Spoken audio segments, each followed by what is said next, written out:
नमस्कार साथियों, हिंदी स्टेनो बढ़ोत वाले चैनल में आपका हार्दिक स्वागत है। आज के डिक्टेशन रामधारी गुप्ता खंड 2 से प्रतिलेखन संख्या 144 90 वर्ड पर मिनट की स्पीड से होगी। तो आइए शुरू करते हैं। डिक्टेशन शुरू होगी 5 सेकंड बाद।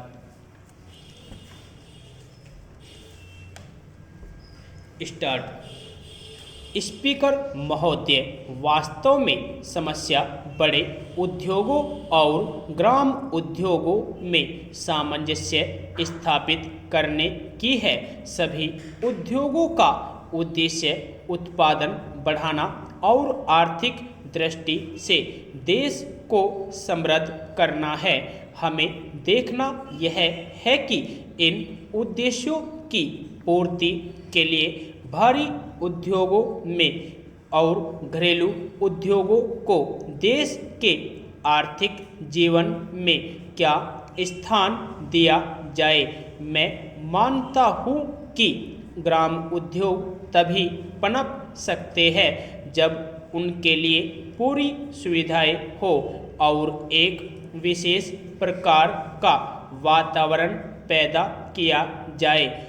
जहाँ तक सुविधाओं का संबंध है, योजना आयोग और भारत सरकार ने यह सिद्धांत रूप से स्वीकार किया है कि इन उद्योगों को ऐसी सुविधाएं दी जाए जिनसे खादी और दूसरे धंधों को प्रोत्साहन मिले और साथ ही बड़े उद्योगों पर भी बुरा प्रभाव न पड़े। इसलिए मैं समझता हूँ कि हमारी समस्या ठीक प्रकार की सुविधाएं सुझाने की है। प्रत्यक्ष सहायता के रूप में सरकार ने अभी तक जो कुछ किया है उससे खादी को कुछ न कुछ प्रोत्साहन मिला है। खादी के लिए एक क्षेत्र सुरक्षित कर देने के प्रश्न पर भी विचार किया गया है जिससे खादी और मिल के बने कपड़े के बीच प्रतिस्पर्धा न रहे। मैं समझता हूँ कि केवल खादी के लिए ही नहीं, दूसरे गृह उद्योग भी ऐसे हैं जिनके लिए क्षेत्र सुरक्षित कर देने चाहिए और जिन वस्तुओं का उत्पादन केवल ग्राम उद्योगों द्वारा ही हो उनके लिए हर प्रकार के बड़े कारखानों की स्थापना रोक दी जाए और यदि आवश्यक समझा जाए तो कानून का भी सहारा लिया जाए। ग्राम उद्योगों को जब तक सरकार की ओर से प्रोत्साहन नहीं मिलेगा और बड़े बड़े कारखानों के साथ उनकी प्रतिस्पर्धा होने दी जाएगी, तब तक उनका पनपना असंभव नहीं तो कठिन अवश्य है। आज तो उनको प्रोत्साहन मिलने की अपेक्षा बड़े बड़े कारखानों को माल ढोने के लिए रेल भाड़े की तथा अनेक प्रकार की दूसरी सुविधाएं अधिक मिल रही है और ग्राम उद्योग एक एक करके नष्ट होते जा रहे हैं।